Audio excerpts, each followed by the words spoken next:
The blazing sun cast long shadows across Kathleen Turner's face as she urged her mare forward, the canyon walls of western North Dakota rising like ancient guardians around her.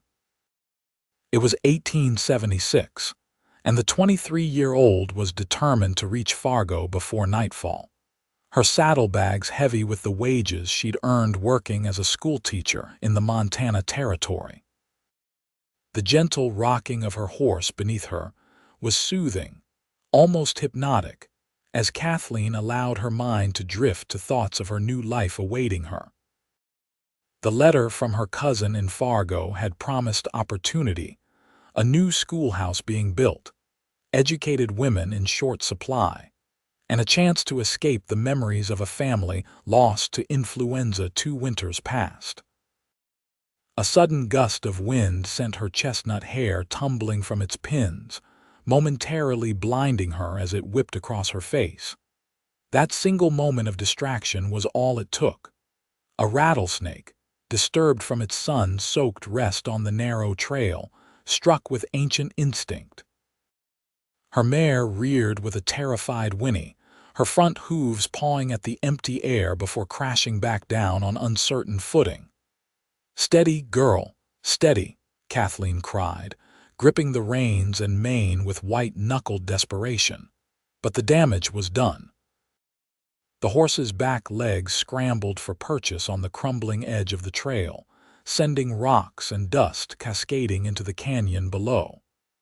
With a final, desperate lunge, the mare threw Kathleen from her back, choosing self-preservation as the earth gave way beneath them.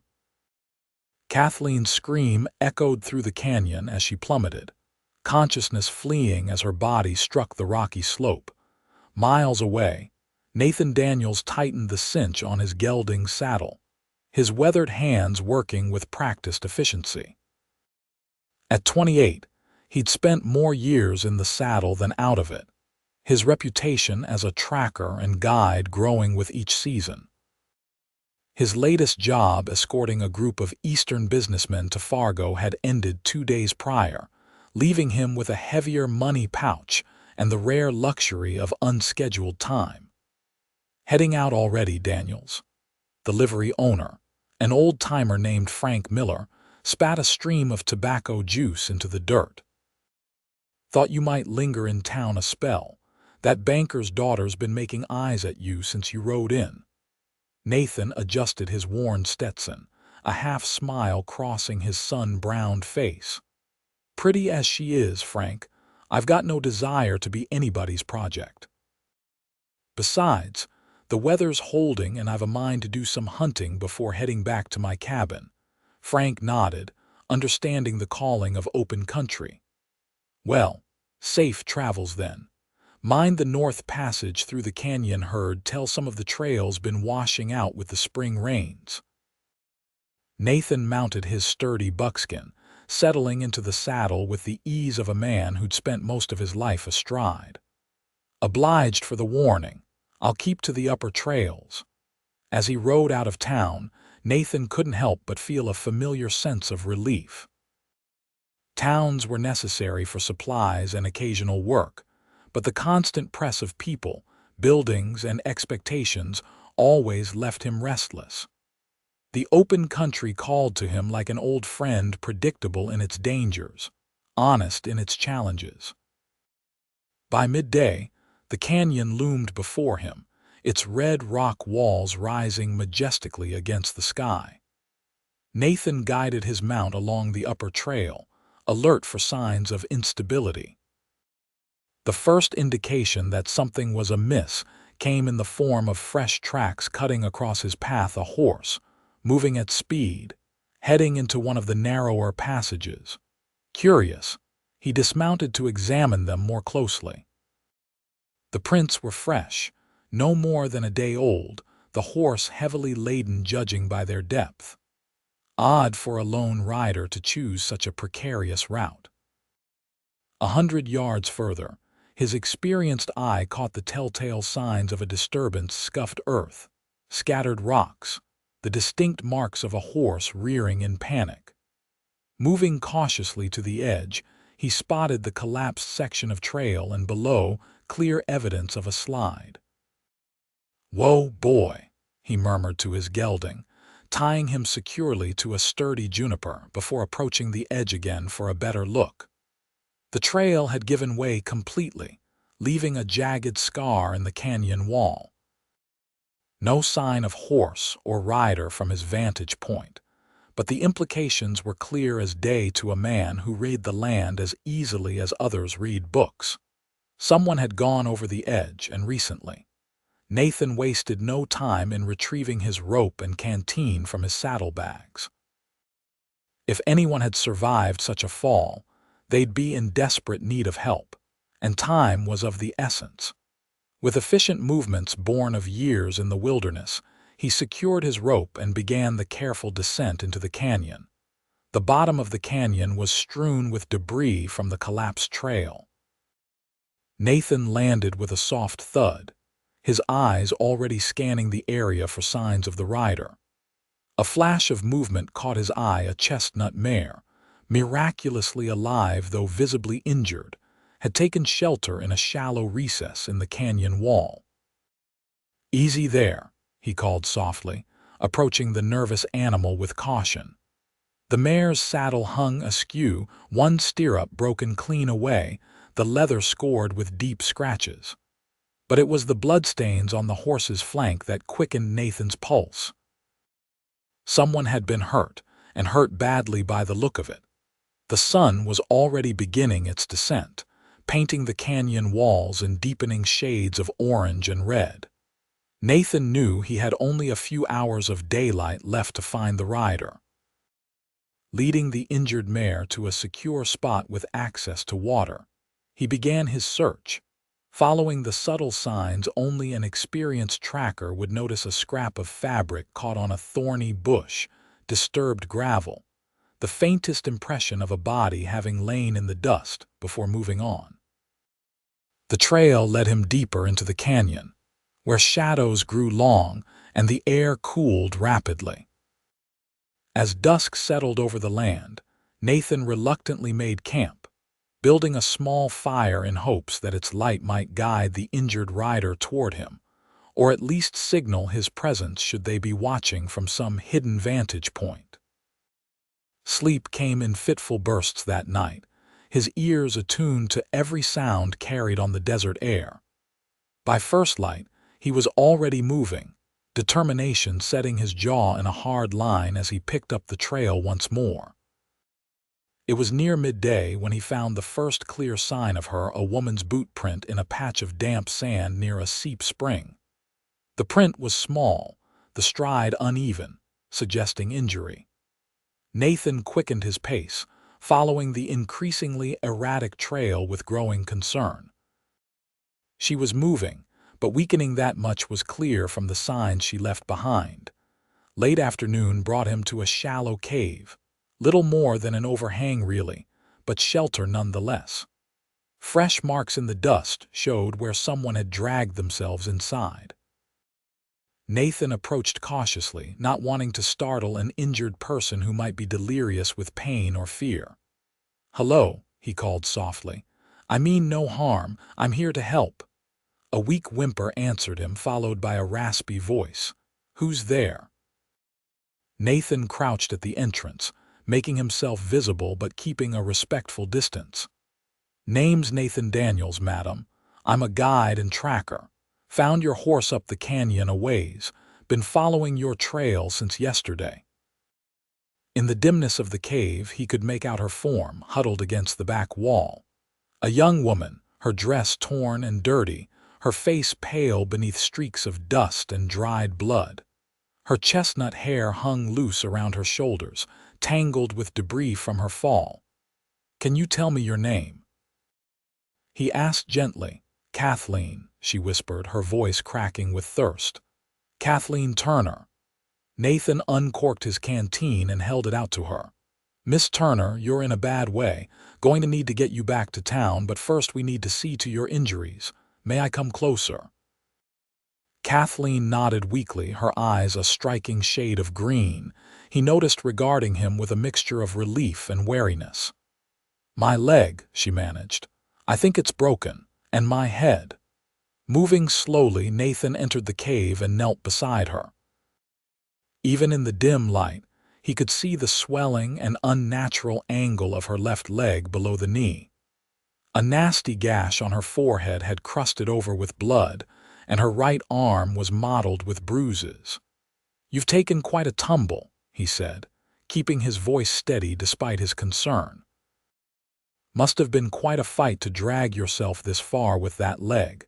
A ghost of a smile touched her cracked lips.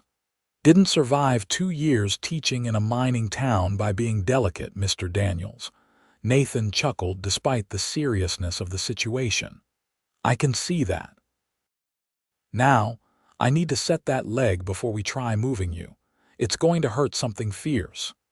Fear flashed across her face, but she nodded with grim determination. "Do what you must." Nathan worked efficiently, using branches to fashion a crude splint after setting the bone as gently as possible. Kathleen's scream echoed through the canyon, but she didn't faint, gripping a piece of leather he'd given her to bite down on with white-knuckled determination. "You did well," he told her, genuine admiration in his voice as he secured the splint with strips torn from his spare shirt. "Now rest a bit. I'll get a fire going and see about finding some food. We'll start back at first light."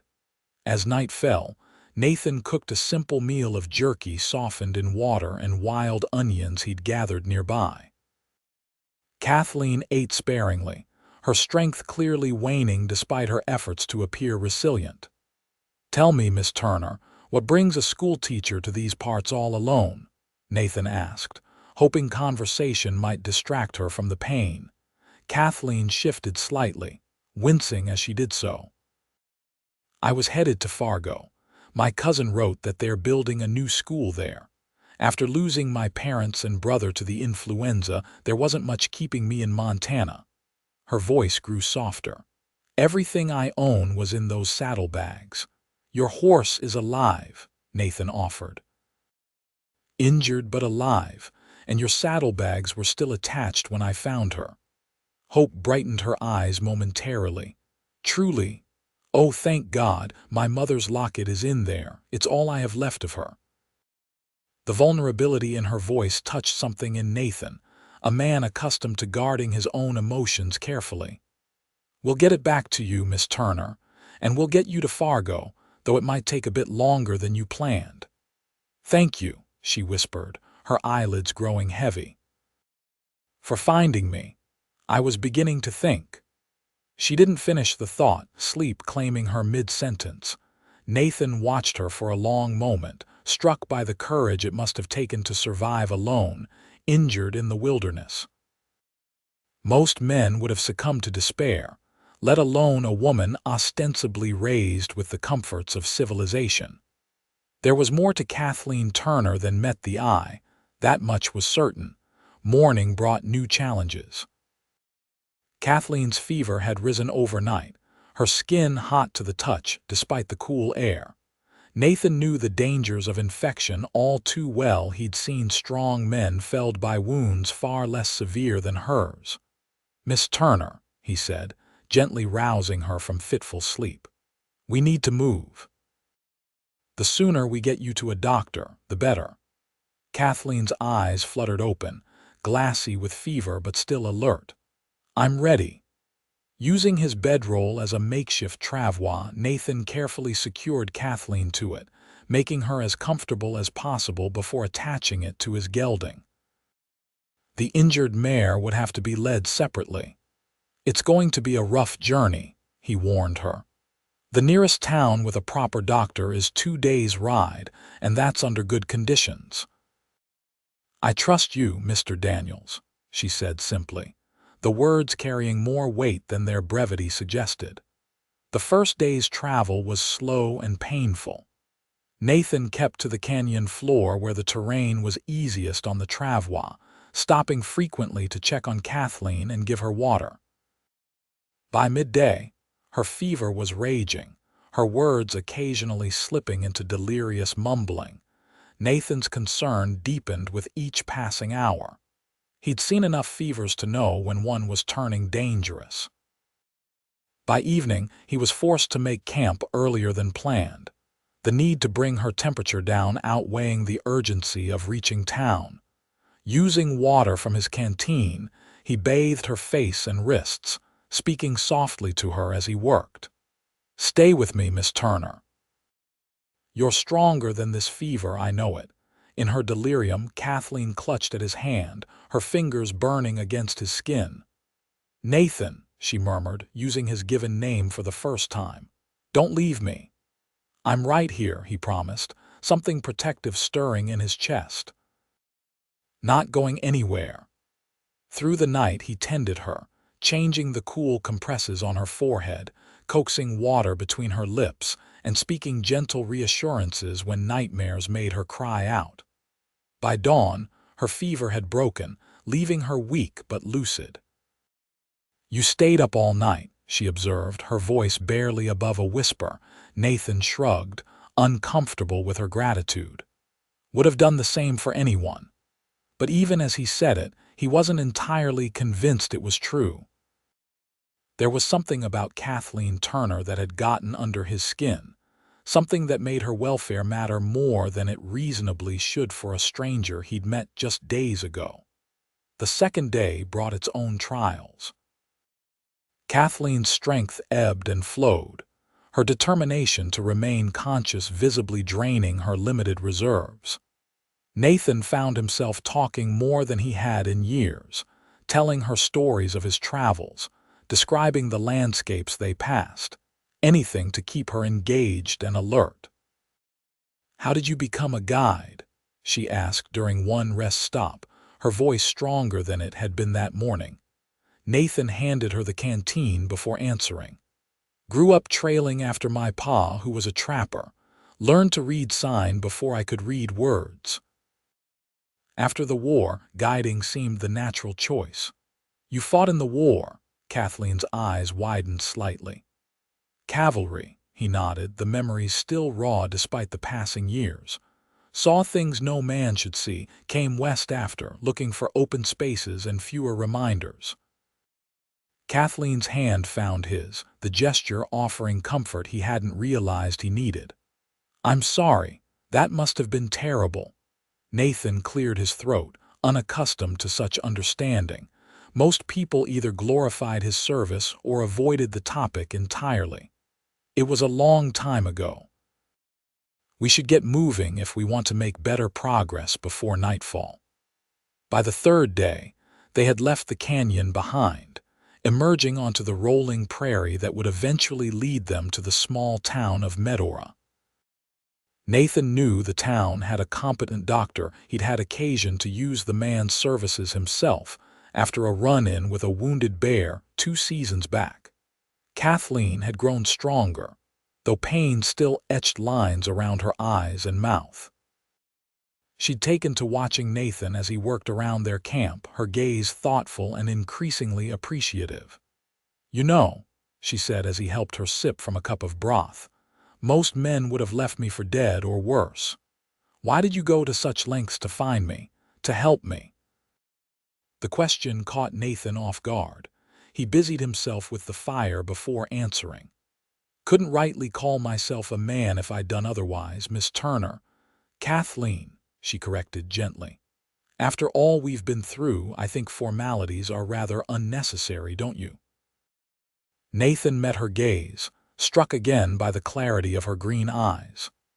"Kathleen," he agreed, the name feeling right on his tongue. As they continued their slow journey toward Medora, something shifted between them. Conversations flowed more easily, silences became comfortable rather than awkward. Nathan found himself sharing thoughts he'd never voiced aloud before: his love for the untamed wilderness, his dreams of someday having a small ranch of his own, his reluctance to rejoin so-called civilized society. Kathleen, in turn, spoke of her childhood in Ohio, her decision to venture west after attending teachers' college, the challenges and rewards of educating children in frontier towns. She had a way of seeing beauty in things Nathan had long taken for granted: the perfect spiral of a snail's shell, the geometric precision of a spider's web strung with dew, the way light filtered through leaves to dapple the ground beneath. "You notice things most wouldn't," he observed one evening as they watched the sunset paint the sky in spectacular hues. "My father was a naturalist," she explained. "He taught me that true wonders are often found in the smallest details." By the time the outskirts of Medora came into view on the afternoon of the fourth day, Nathan realized with some surprise that he was reluctant for their journey to end. Despite the circumstances, these days with Kathleen had awakened something in him he'd thought long buried: a desire for connection, for sharing his world with someone who might understand it. The town doctor, a gruff but capable man named Howard Jenkins, confirmed Nathan's amateur diagnosis: a clean break that had been well set, a severe concussion, and numerous contusions that would heal with time and rest. "You're a fortunate young woman, Miss Turner, Doctor," Jenkins pronounced as he finished wrapping her leg in a proper cast. "Another day out there without treatment, and that fever might have claimed you. As it stands, I expect you'll make a full recovery, though that leg will need at least 6 weeks to mend properly." Kathleen's face fell at the news. 6 weeks? But I need to get to Fargo. The school term starts in a month." "I'm afraid that's not possible," the doctor said firmly. "You need complete rest. No travel, certainly not by horseback or wagon over rough terrain." Nathan, who had been standing quietly in the corner of the examination room, spoke up. "I'll send a wire to your cousin in Fargo, explaining the situation. Perhaps they can hold the position for you." Kathleen gave him a grateful look. "That's very kind, but where will I stay for 6 weeks? I can't impose on the doctor, and my funds are limited." "Mrs. Wilcox runs a respectable boarding house," Dr. Jenkins offered. "Her rates are reasonable, and she's nursed more than one patient back to health over the years." Nathan shifted uncomfortably, an idea forming that surprised even him. "Actually, I have a cabin about a half-day's ride from here. It's not fancy, but it's comfortable enough. You'd have privacy and proper care while you heal." Both Kathleen and the doctor looked at him with surprise. "That's very generous, Mr. Daniels," Kathleen said carefully, "but I couldn't possibly—" "It makes the most sense," Nathan interrupted, suddenly certain. "You need rest and care. My cabin's quiet with clean air and good water.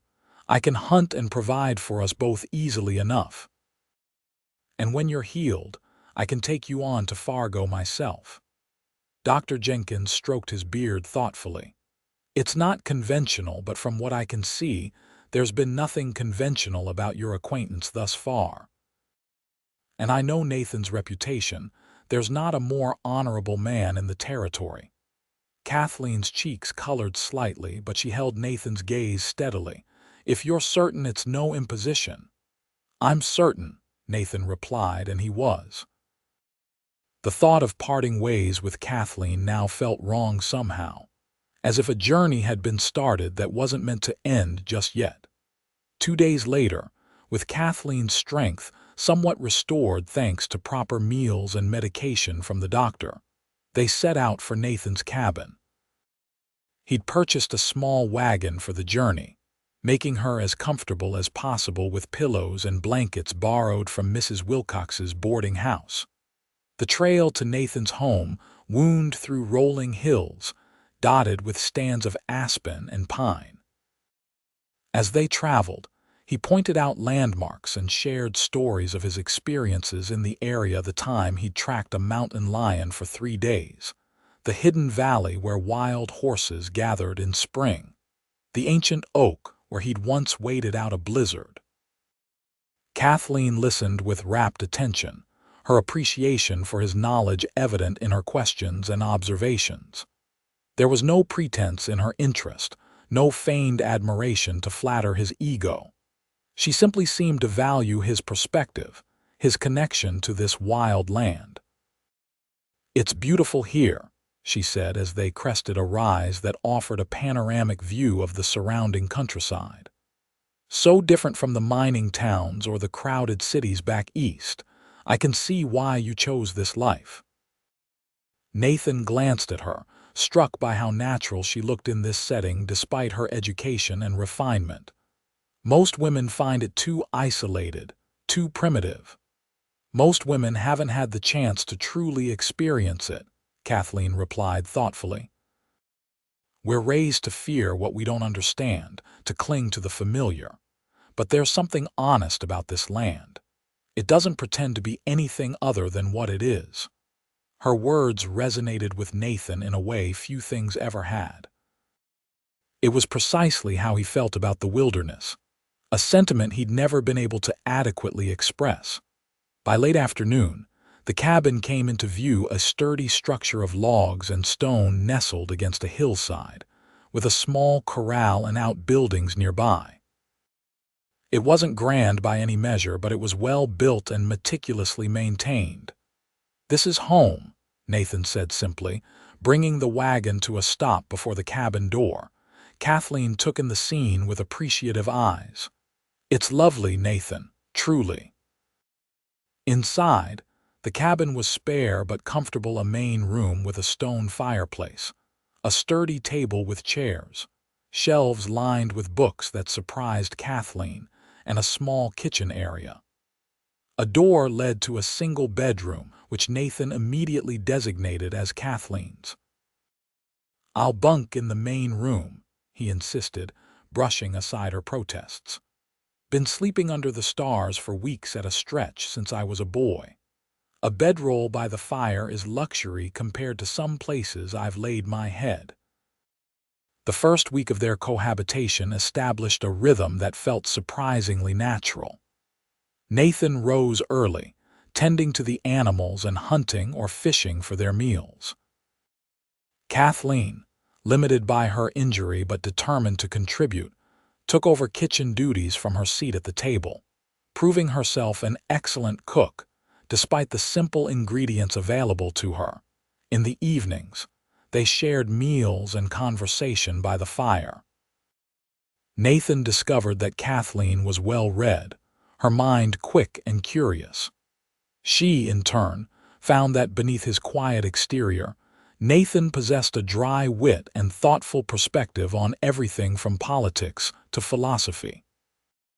"How is it that a man who spent most of his life in the wilderness has read Emerson and Thoreau?" she asked one evening, genuinely curious. Nathan smiled, a rare, full expression that transformed his weathered face.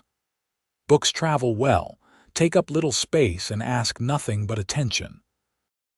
Good company on long winter nights or lonely trails."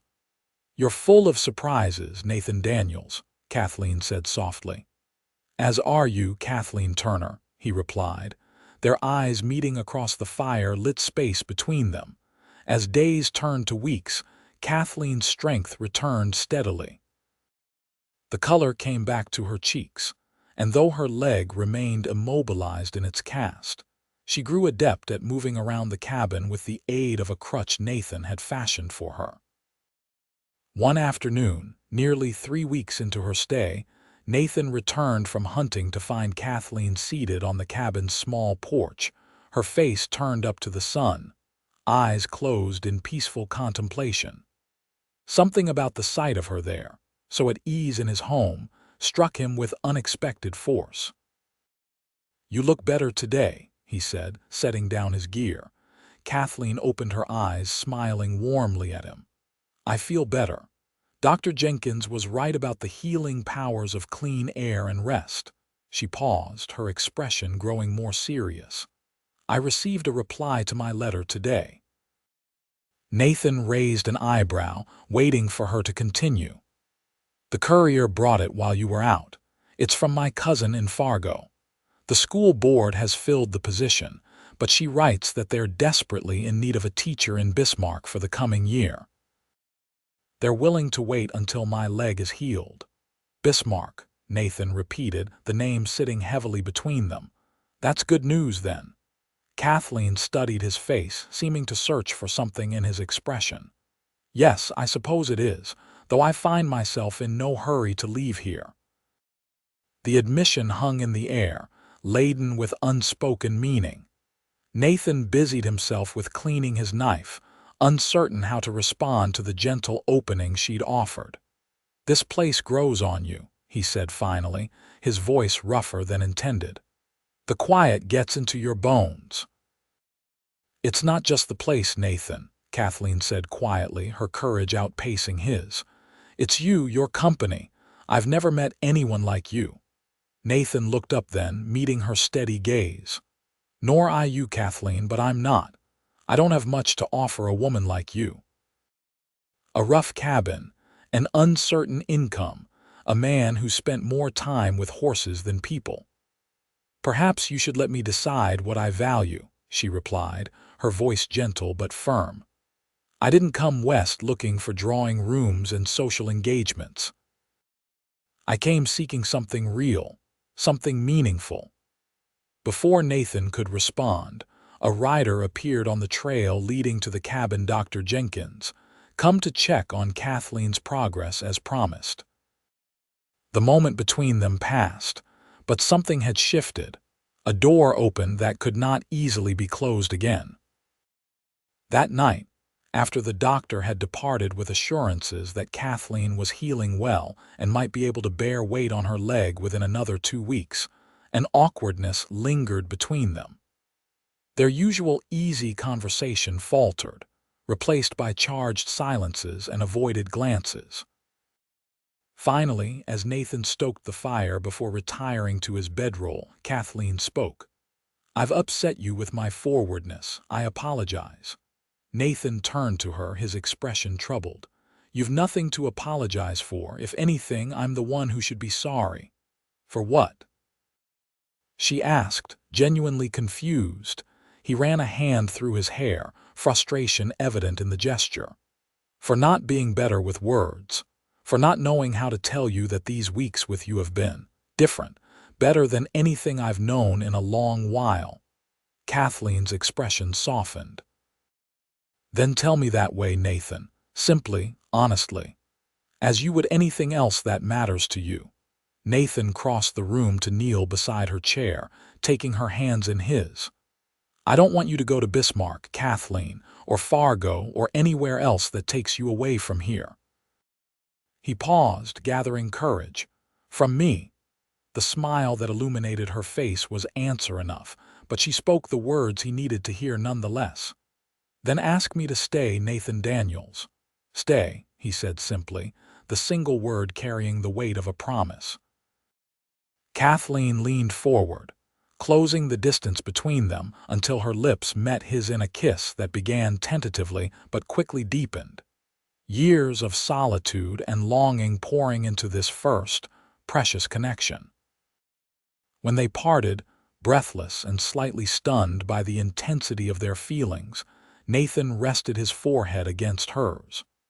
"This isn't what I expected when I followed your trail into that canyon." Kathleen laughed softly, her fingers tracing the contours of his face as if memorizing him by touch. "Nor I when I was thrown from my horse, but I'm beginning to think it was the luckiest fall of my life." The following weeks brought healing of both body and spirit. As Kathleen's legs strengthened, allowing her first to stand with Nathan's support and eventually to take tentative steps on her own, their relationship deepened in tandem. Casual touches became commonplace, a hand resting on a shoulder, fingers intertwined while reading by the fire, embraces that lingered with increasing intimacy. They spoke of the future, tentatively at first, then with growing certainty. Nathan's dream of a small ranch seemed suddenly more attainable with Kathleen by his side. Her desire to teach needn't be abandoned. There were children on neighboring homesteads who lacked formal education, and the nearest town was discussing building a school of its own. A month and a half after her fall, Dr. Jenkins pronounced Kathleen fully healed, the break mended cleanly thanks to proper setting and care. The cast was removed, revealing a leg that was thinner and paler than its mate, but structurally sound. "You'll need to build the strength back gradually," the doctor advised, "but there's no reason you shouldn't regain full function with time and exercise." After he left, Kathleen and Nathan stood on the cabin porch, watching the sunset paint the western sky in brilliant hues of orange and pink. Her hand found his, their fingers interlacing with familiar ease. "I should write to my cousin," Kathleen said, her head resting against Nathan's shoulder. "Let her know I won't be coming to Bismarck after all." Nathan turned to face her fully, his expression serious despite the joy that had filled their days. "Are you certain, Kathleen? Teaching is your calling. I'd never want you to resent giving it up." She smiled, touching his face gently. "I'm not giving it up. I'm choosing where and how to practice it. This land needs educators as much as any town, and I've found something here I never expected to find again after losing my family, a sense of belonging, of home." Nathan captured her hand, pressing a kiss to her palm. "I love you, Kathleen Turner. I should have said it weeks ago." "I know," she replied, her eyes shining. "Just as I've known that I love you, Nathan Daniels, since you sat up through the night cooling my fever and telling me stories to keep me tethered to this world." Their kiss was a culmination and a beginning, a promise exchanged without words but no less binding for its silence. 2 weeks later, they rode into town together, side by side on horses that moved at an easy pace accommodating Kathleen's still strengthening leg. Their destination, the small white church where the circuit preacher was making his monthly visit. The ceremony was simple, attended by the handful of people they'd come to count as friends. Dr. Jenkins and his wife, the general store owner and his family, a few neighboring ranchers who'd welcomed Kathleen with open arms upon learning she planned to teach their children. Kathleen wore a new dress of pale blue calico, her chestnut hair adorned with wildflowers Nathan had gathered that morning. He stood tall beside her in a freshly pressed shirt and his best denims, hat held respectfully in hands that betrayed his nervousness only in their occasional trembling. Their vows were straightforward, spoken with clear voices that carried through the small church. Promises to love, honor, and cherish, to stand together through all of life's joys and sorrows, to build a life of meaning and purpose on the foundation of their unexpected love. As they rode back to the cabin, their home, that evening, Kathleen in a side saddle she was still mastering, Nathan found himself marveling at the strange, winding path that had led them here. A spooked horse, a dangerous fall, days of tracking through rough terrain, all culminating in the greatest happiness he'd ever known. "What are you thinking?" Kathleen asked, noticing his thoughtful expression. Nathan smiled, the full, unguarded smile that had once been rare but now came easily in her presence. "I'm thinking that for the first time in my life, I'm grateful for a trail that was difficult to follow." Kathleen laughed, the sound carrying across the open prairie like music. "Then I suppose I should be grateful my horse threw me, though I'm in no hurry to repeat the experience." "No need," Nathan replied softly. "I've found you now, Kathleen Daniels, and I intend to keep you close from here on out." As summer gave way to fall and fall to winter, the small cabin that had once housed a solitary man became a true home. Kathleen added touches that transformed the space: curtains at the windows, a colorful quilt on their bed, shelves of books that merged their collections into a shared library of ideas and stories. Nathan expanded the cabin, adding a proper kitchen and a second bedroom in anticipation of the family they hoped to build together. His skill as a guide remained in demand, but he accepted fewer long-distance assignments, preferring work that kept him closer to home and to Kathleen. For her part, Kathleen established a small school in their home, welcoming children from neighboring homesteads 3 days a week. Her reputation as a gifted teacher spread quickly, bringing families from increasingly distant farms and ranches willing to make the journey for the education she offered. Their first Christmas together brought a special joy as they decorated the cabin with pine boughs and berries, exchanged simple but meaningful gifts, and celebrated with neighbors who had become dear friends. Kathleen's eyes shone with a secret as she presented Nathan with a tiny pair of hand-knitted booties. "For next Christmas," she said softly, watching comprehension dawn on his face. Nathan gathered her in his arms, emotion rendering him momentarily speechless. When he found his voice, it was rough with feeling. "A child," he whispered against her hair. "Our child." Kathleen nodded, happy tears spilling onto her cheeks. "Due in late summer, according to Dr. Jenkins. Are you pleased?" "Pleased doesn't begin to describe it," Nathan assured her, his hand moving reverently to rest over her still flat abdomen. "Overwhelmed, terrified, happier than I've ever been in my life." As the seasons turned and Kathleen's body changed with the growing life within, Nathan found himself seeing the world through new eyes.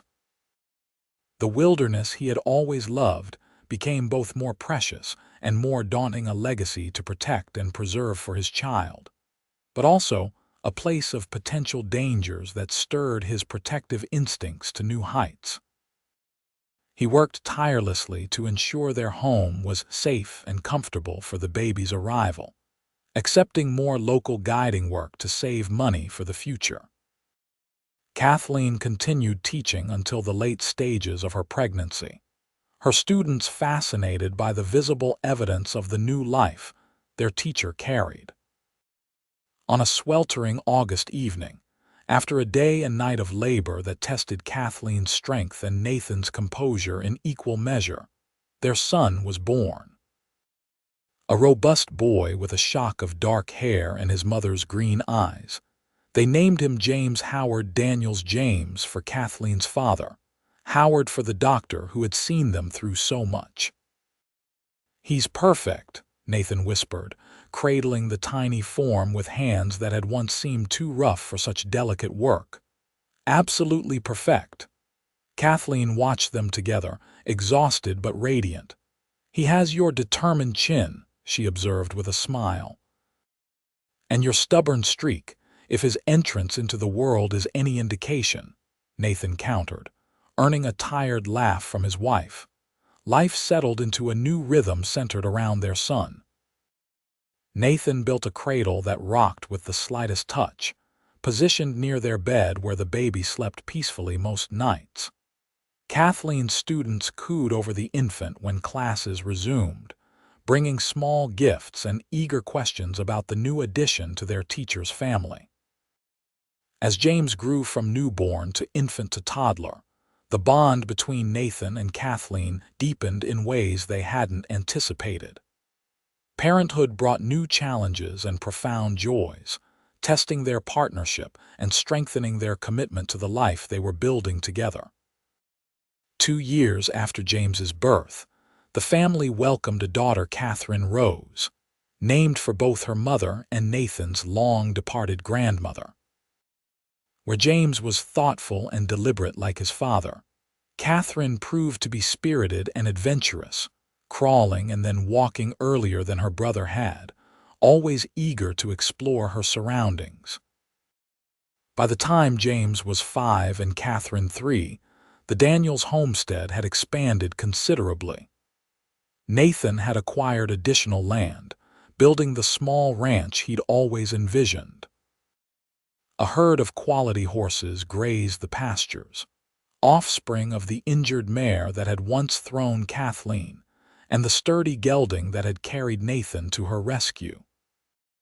Kathleen's school had grown as well, moving from their home to a proper schoolhouse built by the community on the edge of their property. She taught children ranging from 5 to 16, adapting her methods to meet each student's needs and abilities, her reputation drawing families from as far as 20 miles away. One evening, as they sat on the porch watching their children play in the yard, Kathleen took Nathan's hand in hers, a gesture that had become as natural as breathing over the years. "You ever think about how differently our lives might have turned out?" she asked. "If my horse hadn't spooked that day, if you hadn't decided to track me?" Nathan considered the question seriously, as was his way. "I've thought about it. Can't help but be grateful for that rattlesnake, though I'd never have wished such pain and fear on you." Kathleen smiled, leaning her head against his shoulder in a familiar pose. "I was so determined to reach Fargo, so certain my future lay there. I couldn't have imagined all this," she gestured to encompass their home, their children, the life they'd built together, waiting for me at the bottom of that canyon. "I was just as set in my ways," Nathan admitted, "convinced I was meant for solitude, that my path was meant to be walked alone." He pressed a kiss to her temple. "You changed everything, Kathleen, made me see possibilities I'd never considered." "We changed each other," she corrected gently. "Found each other when we least expected it, but perhaps when we needed it most." Their conversation was interrupted by James and Catherine running up to the porch, faces alight with excitement. "Papa, Mama, look what we found." James held out his cupped hands, revealing a tiny, perfect bird's nest that had fallen from a nearby tree, miraculously intact. "Isn't it wonderful?" Catherine added, her green eyes so like her mother's wide with amazement. "Can we keep it inside, please?" Nathan lifted his daughter onto his lap while Kathleen examined the nest James offered so proudly. "It's beautiful," she told her son. "Let's find a special place for it where we can see it, but still respect that it was once a home for another family." As the children chattered happily about where to display their treasure, Nathan and Kathleen exchanged a glance over their heads, a look that contained all the love and gratitude and wonder that had grown between them in the years since that fateful day in the canyon. Later that night, with the children asleep and the house quiet around them, Nathan pulled Kathleen close in their bed, his arms encircling her with familiar comfort. "I've been thinking," he said softly, his breath warm against her ear. "About expansion." Kathleen turned to face him, curious. "The ranch, or the school, our family," he clarified, a hint of shyness in his voice despite the years they'd shared. "James and Catherine are growing so quickly, I thought perhaps." Kathleen's smile was answer enough, but she spoke the words anyway. "I'd like that very much. Another Daniels to add to our brood." Nathan kissed her then, tender and passionate all at once, the love between them as vital and necessary as air. From unexpected beginnings, a fall, a search, a rescue had grown something rare and precious. A life built on mutual respect and deep affection, on shared dreams and common purpose. In the years that followed, their family did indeed expand. A third child, another son, whom they named Daniel Nathan, joined the family the following year. The ranch prospered, as did Kathleen's school, which eventually gained recognition throughout the territory for its excellence and innovative teaching methods. James grew up to follow in his father's footsteps, developing an uncanny ability to read the land and its signs. He eventually took over the ranch operations, allowing Nathan to focus on breeding and training the horses that had become the Daniels trademark. Catherine, true to her adventurous nature, became the first woman in the county to attend university, returning with a degree in medicine to serve the growing community that had supported her family for so many years. Young Daniel, thoughtful and articulate like his mother, discovered a passion for writing, chronicling the changing West with stories and articles that captured the spirit of a land in transition. Through it all, Nathan and Kathleen remained each other's constant partners in every sense, their love deepening with each passing season. The canyon where they had first found each other became a special place for the family, a site of annual pilgrimages to remember and celebrate the unexpected beginning of their shared journey. On their 25th wedding anniversary, Nathan took Kathleen back to that very spot, carefully guiding their horses down a trail that had been improved over the years, but still held the memory of danger and desperate searching. "It looks so different from this perspective," Kathleen observed as they stood at the bottom of the canyon, the late afternoon sun casting long shadows across the rocky ground. "Less frightening somehow." Nathan nodded, understanding. "Time changes how we see things. Distance too." He took her hand, his thumb brushing across the simple gold band he'd placed there so many years before. "But some things remain constant, grow stronger with age." Kathleen turned to him, her face lined now with years of laughter and occasional sorrows, but her eyes still as bright and clear as they had been when he first found her huddled in that shallow cave. "I've never regretted it, you know. Not for a single moment." "Regretted what?" Nathan asked, though he knew the answer. "Being thrown from my horse," she replied with the smile that still had the power to quicken his heart. "It was the best wrong turn I ever took." Nathan gathered her into his arms, as he had countless times over the years, marveling at how perfectly they still fit together. "And the best trail I ever followed," he agreed, sealing the sentiment with a kiss that carried all the tenderness of their first and all the depth of the years between. As the sun set over the canyon that had brought them together, Nathan and Kathleen Daniels stood wrapped in each other's arms, surrounded by the beauty of the land they both loved, secure in the knowledge that sometimes the most treacherous paths lead to the most precious destinations.